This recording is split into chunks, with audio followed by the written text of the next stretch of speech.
आपके 9 month complete हो चुके हैं, अब आपका वाटर लीकेज नहीं हुआ है, तो आपको क्या करना चाहिए? आपको वेट करना चाहिए या आपके डॉक्टर से सजेस्ट करना चाहिए? देखिए, कभी-कभी क्या होता है ना, अगर आपका टाइम पूरा क्रॉस हो चुका है, तो आपको डॉक्टर से सजेशन लेना चाहिए। लेकिन मेरा भी वाटर लीकेज नहीं हुआ था, तो क्या है ना, आपको क्या करना, आपको मैं आज इस वीडियो में पूरा बताती हूँ। देखिए, अगर आपका वाटर लीकेज नहीं हो रहा है 9 मंथ के बाद, अगर आपको सिर्फ ब्लीडिंग हो रही है और या तो फिर मुकस प्लग आपका बाहर आ गया है या मुकस प्लग नहीं आया, सिर्फ ब्लीडिंग ही चल रही है, तो आप ये मत सोचना कि आपका वाटर लीकेज नहीं हुआ है, शायद ये ब्लड निकला तो मुझे रुकना नहीं।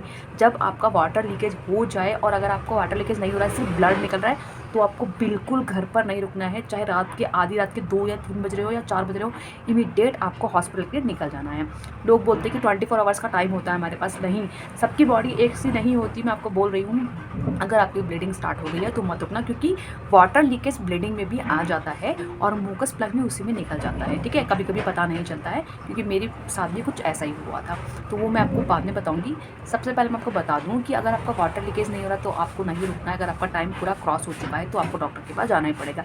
और अगर आपका वाटर लीकेज हो गया है, जो बंद नहीं हो रहा है, तो भी आपको नहीं रुकना है, तो भी आपको डॉक्टर के पास ही जाना है। बहुत ज़रूरी है आपके लिए और आपकी बेबी के लिए। ठीक है ना, 24 आवर्स का टाइम है बोल के नहीं, ऐसा नहीं सोचना। आप जब आपको अगर ऐसी समस्या हो रही है तो आप डॉक्टर के पास चले जाइए। और आपको अगर कंटिन्यू पेन हो रहा है, 9 मंथ में पेन हो रहा है या उससे पहले भी हो रहा है, पेन ज़्यादा हो रहा है, अगर बर्दाश्त नहीं हो रहा है, तो भी नहीं रुकना है आपको। वो भी डिलीवरी होने के लक्षण ही होते हैं। अगर आप सोचोगे ना कि आपको पेन हो रहा है, वो नॉर्मल है, नहीं वाटर लीकेज तो नहीं हुआ है, ब्लड भी नहीं आ रहा है, मुकस प्लग भी बाहर नहीं आया है, तो मुझे वेट करना चाहिए, नहीं। जब आपको कोई भी चीज़ लिमिटेड क्रॉस होती है, जब वो बर्दाश्त नहीं हो, तो आपको नहीं रुकना चाहिए।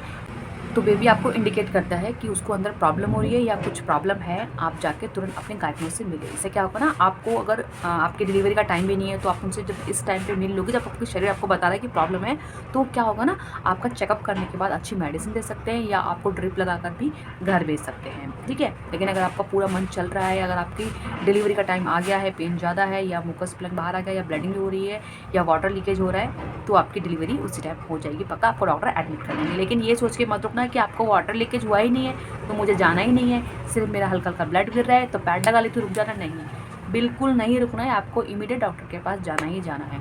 तो अगर आपका कोई सवाल है तो आप मुझसे पूछ सकते हैं। तो अगर आप मेरे चैनल पर न्यू है तो please like and subscribe my channel. Thank you.